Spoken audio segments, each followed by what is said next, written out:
Salut à toi, cette vidéo est extrêmement importante parce que dans cette vidéo, je vais te parler d'un sujet qui me tient énormément à cœur, d'un sujet qui est selon moi essentiel. On va aborder la thématique du génie. Quand je dis génie, c'est en gros cet état mental, ce moment où tu peux faire des choses extraordinaires. Déjà, moi, je suis convaincu d'une chose, c'est qu'il existe un génie en chacun de nous et que chacun est capable de produire du génie, je dirais du moins à son échelle. Parce qu'il faut pas être non plus irréaliste et tout le monde n'est pas Einstein, tout le monde n'est pas Léonard de Vinci. On a tous nos limites, mais à notre échelle, on peut créer du génie, on peut créer des choses absolument formidables et on peut exploiter à presque 100% notre potentiel. Et en fait, cette vidéo va vraiment aborder ce sujet-là parce que au cours de ma vie, j'ai pu expérimenter cet état, j'ai pu me renseigner dessus, j'ai pu vivre beaucoup d'expériences à propos de ça et c'est quelque chose qui me fascine. C'est quelque chose qui me fascine, mais vraiment et c'est pour ça qu'aujourd'hui, je vais l'aborder. Alors, je suis en train de régler la lumière en même temps, ça n'a aucun sens, mais tu as l'habitude. En tout cas, déjà, je vais te parler un peu de moi. Très jeune, j'ai dû trouver des moyens de m'évader. Pourquoi? Parce que le monde m'ennuyait. Dès petit, j'étais ennuyé par le monde parce que je me sentais pas assez stimulé, assez, c'était pas assez intéressant pour moi et donc tout ce qui était classique, on va dire, je l'évitais. Je l'évitais, donc c'est-à-dire qu'en cours, dès que je pouvais, je dessinais, je faisais des trucs, j'écoutais quasiment jamais parce que c'était pour moi, en fait, c'était des banalités, ça ne me touchait pas. Ça m'intéressait pas. Je voyais pas de challenge, de stimulation et je m'ennuyais. En fait, si bien que pendant toute ma scolarité, la plupart des profs, pensaient que j'étais un débile et que j'étais nul. Après, c'est vrai qu'objectivement, j'étais pas très bon parce que, les études me plaisaient pas, que je faisais aucun effort et voilà. Donc, soit j'étais à peu près dans la moyenne, soit j'étais dans les derniers. C'est ce qui se passait. Maintenant, j'ai expérimenté le génie comment? Dès petit, j'ai dessiné. J'ai dessiné justement pour cette raison qui est que, en fait, tout m'ennuyait et donc ça, au moins, ça arrivait à me captiver. Quand je dessinais, j'étais captivé. Il y a eu d'autres choses. Il y a eu la lecture aussi, il y a eu, l'écriture plus tard, mais ça, je vais y revenir. En tout cas, je dessinais et quand je dessinais, quand je prenais mon crayon et que j'avais une feuille blanche devant moi, il y a quelque chose qui se libérait. Il y a quelque chose qui se libérait et c'est assez dur à décrire comme état, mais je me sentais comme transcendé par ce que je faisais et je rentrais vraiment dans une sorte de transe où j'étais plus vraiment moi-même et en fait, il y avait ce truc où tu touches du doigt quelque chose de presque spirituel et tu es tellement focalisé dans ce que tu fais que tout ton esprit, toute ta réflexion, tout ton corps, tout ton être est dirigé vers cet objectif, vers cette mission. En l'occurrence, c'était, faire un beau dessin sur une page blanche. C'était aussi simple que ça. Encore je dis beau dessin, c'était pas forcément beau à chaque fois. Mais en tout cas, après je me suis perfectionné, j'ai continué, j'ai continué et en fait, à un moment, je me suis dit: ben pourquoi pas faire, des écoles d'art? Pourquoi pas faire, des études et cetera là-dedans? Parce que j'étais bon et que c'était un peu le seul truc qui m'intéressait, dans lequel je pouvais exceller, alors que objectivement à la base, j'étais pas bon dans grand-chose. En tout cas, d'un point de vue scolaire et je me lance, du coup et je me mets à faire des études où en fait, là l'art est un peu au centre de ces études. J'ai fait une seconde STD2A pour ceux qui connaissent et en fait, c'était à double tranchant et le problème, ce qui s'est passé, c'est que là où je libérais mon génie quand j'étais seul chez moi sur une feuille blanche, en fait, je l'ai emprisonné et je l'ai détruit à l'école. Pourquoi? Parce que le fait qu'on me donne un cadre, le fait qu'on m'empêche de lâcher prise, ça m'empêchait de m'exprimer. Et du coup, je me suis très vite retrouvé à non seulement devenir mauvais dans ce que je faisais parce que ça me passionnait plus et surtout être dégoûté du dessin, si bien qu'aujourd'hui je dessine quasiment plus. C'est extrêmement rare, ça arrive une ou 2 fois dans l'année. Quand je le fais, j'essaie de le faire bien, mais c'est vrai que c'est très rare. Faut vraiment que je m'ennuie beaucoup et que j'ai que ça à faire. Donc malheureusement, c'est ce qui s'est passé. Maintenant, il y a pas eu que le dessin, il y a eu aussi l'écriture. L'écriture, j'en parlerai plus en détail dans une autre vidéo, mais c'est quelque chose qui m'a sauvé. Pourquoi l'écriture m'a sauvé? Tout simplement parce que l'écriture m'a permis de mettre des ressentis sur une feuille de manière beaucoup plus explicite qu'avec un simple dessin. L'écriture m'a permis ça. L'écriture m'a permis de transmettre une pensée et m'a permis de développer aussi ce que j'avais en moi, parce qu'il y avait personne pour m'écouter. Donc quand il y a personne pour t'écouter, tu es obligé de trouver un exutoire, tu es obligé de trouver quelque chose, un support qui va recueillir tes pensées, qui va recueillir tes douleurs quelque part. Et là, on est resté sur le papier, sauf que j'écrivais. J'écrivais, j'étais pas sur un téléphone, j'étais vraiment à l'ancienne, j'avais un cahier rouge, je m'en rappelle d'ailleurs, je crois que je l'ai toujours et j'écrivais à l'arrache, quand je rentrais tous les soirs. J'écrivais.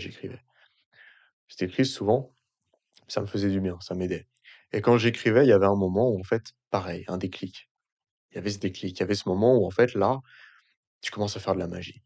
Tu écris de manière automatique, tu comprends même pas ce qui se passe, en fait, tu es dans un état de concentration tel que ce que tu fais devient spontané et naturel et là, les rimes viennent toutes seules, les multisyllabiques viennent toutes seules, ça devient cohérent, il y a un rythme automatiquement, tu donnes le meilleur de toi-même.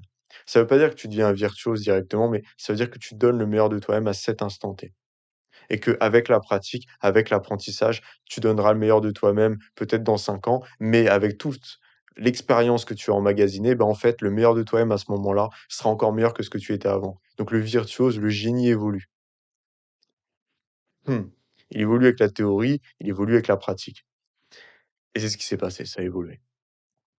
Donc c'est formidable parce que du coup, je découvre qu'en fait, il y a aussi d'autres choses où je peux être bon et je le redécouvre après dans la musique. Certains le savent, je fais de la musique de manière, plus ou moins régulière. Que ce soit, dans le rap, que ce soit, dans la composition musicale, dans le beatmaking, je fais de la musique et en fait, la musique m'a donné encore un autre moyen d'expression. J'ai toujours aimé la musique et quand j'ai appris à en faire, ça a changé beaucoup de choses dans ma vie et quand je suis en train de faire une prod, quand je suis en train de faire une instru, il y a un moment et je sais que c'est à ce moment-là où je vais faire quelque chose de grandiose. C'est qu'il y a un moment où en fait, il y a le déclic, il y a le switch et c'est quand il y a ce switch-là, tu deviens excellent. C'est à ce moment-là où tu commences à faire quelque chose, en fait, il y a plus de réflexion. Tu es dans un lâcher prise total. À la suite de la vidéo, je vais expliquer comment ça survient justement. Parce que quelque part, ça peut être calculé. Et là, il y a ce lâcher prise. Il y a ce truc où là, ce que tu fais, ça coule de source. C'est logique. Tu rentres dans une logique. Tu es dans quelque chose de spontané. Tu ne calcules plus. Presque ça t'échappe. Tu comprends même pas comment tu le fais. C'est comme si toutes tes compétences, ton esprit, ton génie avaient pris le relais sur ta réflexion, sur ton ego, sur toutes ces choses qui peuvent te rabaisser. Là, non, il est plus de question de ça, il est question de génie, il est question de quelque part de s'envoler dans un processus de création. Il y a plus de limite et c'est ça qui est exceptionnel et je l'ai vu beaucoup avec la musique. Parce que la musique, il y a ce truc où, tu vois, par exemple, quand je compose, à un moment, j'ai une mélodie, j'ai un truc direct, les premiers accords, par exemple, les premiers accords de piano, je sais que là, ça va être incroyable. Je sais que là, en fait, ça m'inspire, ça me touche et à ce moment-là, je décroche et je vais faire tout ce qui me passe par la tête et c'est là où, en fait, il y a quelque chose d'incroyable qui se crée parce qu'il y a que le génie musical qui s'exprime. Il y a plus la réflexion, il y a plus les prises de tête, c'est spontané à 100. Mais ça va te mettre à un stade qui est supérieur à la moyenne, qui est supérieur à ce que tu fais d'habitude. Quand je dis la moyenne, c'est ta moyenne à toi. Mais ça veut pas dire que tu deviens directement un virtuose. Ça veut dire qu'en fait, tu vas exploiter ton plein potentiel et tu vas peut-être faire un truc qui va être tellement bon que pendant 1 an, tu arriveras pas à faire mieux. C'est possible. Tellement que en fait, tu es bon à ce moment-là par rapport aux autres fois. Mais tu peux faire encore mieux par la suite en continuant d'apprendre. Donc c'est pas une méthode qui va te permettre d'un coup de tout savoir, de tout pouvoir faire. C'est une méthode qui est en corrélation directe avec la pratique. Parce que sans la pratique, cette méthode n'est pas efficace en fait. Sans la pratique, sans l'apprentissage, ça sert à rien. Tu vois? Tu vas stagner. Certes, tu seras bon, tu seras meilleur que les autres, en tout cas que certains, mais tu vas stagner quand même. Et en fait, comment ça arrive? C'est là que ça devient intéressant.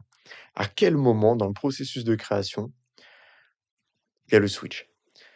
En fait, tout simplement et pourquoi je suis obligé de l'expliquer? Parce que aujourd'hui, c'est quelque chose qui est devenu très compliqué, mais c'est tout simplement de se concentrer. Et quand je dis de se concentrer, c'est même au-delà de ça, c'est de se focaliser. C'est d'être tellement focus dans ce que tu fais, d'avoir tellement je dirais de maîtrise dans ta concentration, d'être tellement focalisé, les yeux rivés sur ce que tu es en train de faire que, en fait, au bout d'un certain temps, tu vas être transcendé par ce que tu fais. Et c'est là où le génie intervient. C'est au moment où tu lâches prise. C'est au moment où tu es tellement concentré sur ce que tu fais que tu calcules plus le reste. Tu fais qu'un avec ce que tu es en train de créer. Tu lâches prise et là, il y a le génie qui intervient et là, tu deviens vraiment bon et là, tu es au meilleur et là, tu es un génie, tu vois? Et ça, c'est formidable et c'est vraiment ce moment-là, ce switch. Il y a le switch, il y a le truc où là, OK, là, c'est différent. Là, c'est pas comme les autres jours. Là, il se passe quelque chose. Là, tu produis quelque chose et tu deviens une légende et c'est incroyable. Et ce moment-là, il est incroyable et tous les artistes savent de quoi je parle. Ce moment où tu lâches prise, tu te dis: «C'est incroyable» et je dis artiste, mais c'est pareil si jamais tu dois, écrire une thèse ou faire un problème de maths, j'en sais rien. C'est pareil. Faire un plan, en architecture, c'est pareil. C'est ce moment où en fait tu es tellement concentré que tu es dans un lâcher prise et le génie intervient dans le lâcher prise. L'excellence intervient dans le lâcher prise. Quand je dis lâcher prise, c'est pas ne rien foutre et attendre que ça vienne. Le vrai lâcher prise, c'est quand tu es tellement concentré, tu es tellement focus que toutes tes pensées parasites se désintègrent automatiquement. Tu es tellement focus que tu crées du génie. Tu es tellement focus qu'en fait, tous tes questionnements existentiels n'existent plus. Et ça peut être même le cas quand tu es dans une conversation. Typiquement, tu es avec une femme, ça se passe très bien. En train de la draguer, ça se passe bien, tu vois? Il y a un feeling, il y a un truc, tu sens que ça coule de source. Tu sens qu'en fait, il y a même pas à forcer. C'est logique. Alors déjà, sûrement parce que tu es bon pour séduire, mais aussi parce que même avec elle, il y a cette connexion, il y a un truc authentique, tu vois? Et en fait, ce moment-là, tu vas le sentir et il y aura un moment où tu vas lâcher prise, tu vas oublier la notion du temps, elle aussi, et il va se passer ce truc où tu vas être tellement investi dans la conversation, ça va être tellement profond, que ça va être vrai, que ça va être authentique, que ça va être du génie quelque part. Parce que le génie, il s'exprime même avec les autres et je dirais même surtout avec les autres. Pourquoi? Parce que c'est les relations avec les autres, des fois, qui engagent le plus d'émotions. C'est une vérité. Qui engagent le plus de compétences. Parce que des fois, c'est dur. L'intelligence sociale, c'est une science. Et en fait, cette science, si elle est maîtrisée, pareil, il y a du génie, il y a de l'excellence aussi. C'est tout. Et ça, c'est merveilleux. Pareil dans le marketing, pareil dans la vente. C'est pareil pour tout. Et du coup, à quel moment ça intervient? Il y a des études qui ont été faites et on dit qu'environ ce serait à peu près 20 minutes. 20 minutes de concentration, je dirais vraiment poussée, font qu'au bout de 20 minutes, il y a ce déclic, il y a ce switch. Et c'est là que ça arrive et c'est là que vraiment tu rentres dans l'excellence. C'est à peu près autour de 20 minutes. De ce que j'ai vu, de ce que j'ai constaté, c'est plutôt cohérent. Des fois, ça peut être en 10 minutes, des fois en 30, mais c'est vraiment une question de focus et de concentration. Et plus tu as l'habitude de créer, plus ça arrive vite, en fait et plus c'est fréquent. Parce que en fait, c'est un état mental qui peut être inhabituel pour ton cerveau si tu n'as pas l'habitude, mais si tu commences à avoir l'habitude de créer, d'être concentré et cetera, en fait, ça va devenir limite à un moment un réflexe et tu vas garder cet état de plus en plus longtemps et surtout, tu vas pouvoir le créer de plus en plus rapidement et de manière presque automatique. Ça, c'est avec la pratique, c'est avec le temps. Tu t'en rends compte, par exemple, quand tu as une passion, ça peut être de la création, imagine, voilà, ta passion, c'est la peinture. Tu peins tous les jours, tu deviens de plus en plus excellent, en fait et à un moment donné, tu as ce switch, tu as ce génie qui se réveille et en fait, tu as cette flamme, tu vois? On va appeler ça la flamme parce que c'est une flamme, en fait. Tu as la flamme qui vient et ça vient de plus en plus, je dirais fréquemment, c'est de plus en plus automatique et surtout, ça vient de plus en plus facilement et ça reste. C'est une flamme qui perdure, tu vois? Des heures et des heures. Bah, en fait, si tu arrêtes pendant 1 mois, 2 mois, 3 mois, quand tu vas recommencer, la flamme, tu l'auras plus. Ou alors très difficilement, parce que tu n'as plus l'habitude. Donc l'excellence va être beaucoup plus compliquée à trouver. Tu vas la chercher, mais ça va être plus compliqué à trouver. Tu pourras la trouver, mais ça va être plus long. Ça va être beaucoup plus fastidieux, beaucoup plus laborieux, tu vois? C'est comme quand tu vas à la salle, tu passes, ton PR, au DC à 120 kilos, bah, tu arrêtes pendant 2 mois, déjà le 100 kilos, tu vas le sentir, tu vois? C'est comme ça. C'est pareil pour tout. C'est une question d'habitude, de réflexe, de conditionnement du cerveau. Et une fois que tu as conditionné ton cerveau justement à ce génie, à cette excellence, ça survient de manière beaucoup plus automatique. Et c'est pour ça qu'il faut une discipline, une régularité dans l'excellence. L'excellence, c'est pas, ça tombe pas d'un arbre, c'est pas, tu vois, ça va pas tomber du ciel. Ça peut, hein. Il y a des moments où tu vas te sentir inspiré, tu vas faire des trucs merveilleux. Mais le problème, Et ça, c'est le problème des artistes, c'est ce truc de la page blanche. «Ah, je sais pas quoi faire, j'ai pas d'inspiration». L'inspiration, faut aller la chercher, faut la créer. Ça peut venir, ça peut te tomber dessus, mais il faut aller la chercher. Quand je dis aller la chercher, ça peut être en créant, mais ça peut être en vivant aussi. Moi, typiquement, des fois, j'ai pas d'inspiration pour mes vidéos. Qu'est-ce que je vais faire? Je vais lire. Je vais lire des livres, je vais sortir, je vais vivre des nouvelles expériences et je vais analyser autour de moi. Je vais vivre telle chose, je vais me dire: «Ah ça, je pourrais en parler, ça peut être intéressant» et cetera. Mais du coup, il y a un procédé, il y a un processus, il y a quelque chose qui s'engage. C'est pas, «J'attends que ça tombe du ciel». Non, parce que si tu attends, tu vas attendre longtemps et surtout le problème, c'est que quand tu attends, en général, vu que tu aimes pas attendre, tu vas te disperser. Tu vois? En général, le mec qui a pas d'inspiration, quand il attend, qu'est-ce qu'il fait? Il va sur TikTok. Tu vois ce que je veux dire? C'est ça qui se passe, en vrai de vrai. Donc au final, c'est même pas productif. Parce qu'à la limite, si tu attends et que tu rentres dans un processus de réflexion, que tu commences à te dire: «OK, pourquoi pas? Je pourrais faire ça, ça, ça», que tu envisages des hypothèses, là, c'est intéressant. Le problème, c'est que souvent, c'est pas ce que les gens font. Donc moi, ce que je conseille vraiment, c'est d'entreprendre, d'être dans l'action et surtout de le faire de manière répétée, d'avoir une certaine discipline dans cet effort-là. Parce que plus tu auras de la discipline, plus ça deviendra spontané et naturel. Tu vois? Rien que là, ma manière de parler, je l'avais pas du tout, il y a, quelques mois, quelques années encore plus. Je bégayais, je cherchais mes mots, c'était compliqué. J'avais beaucoup de mots parasites comme, machin. Voilà, ça, c'est des choses, tu vois, que tu apprends au fur et à mesure du temps à contrôler, à maîtriser. J'espère que cette vidéo t'a plu. Rejoins-moi sur Instagram, c'est là où beaucoup de choses se passent. C'est là où je peux mettre beaucoup plus de contenu, c'est là où je suis beaucoup plus proche avec vous, où je peux apporter encore plus de choses. Donc voilà, rejoins-moi sur Instagram, rejoins-moi aussi sur TikTok. On est ensemble. Merci pour ta force. Abonne-toi, il y a du gros contenu qui arrive.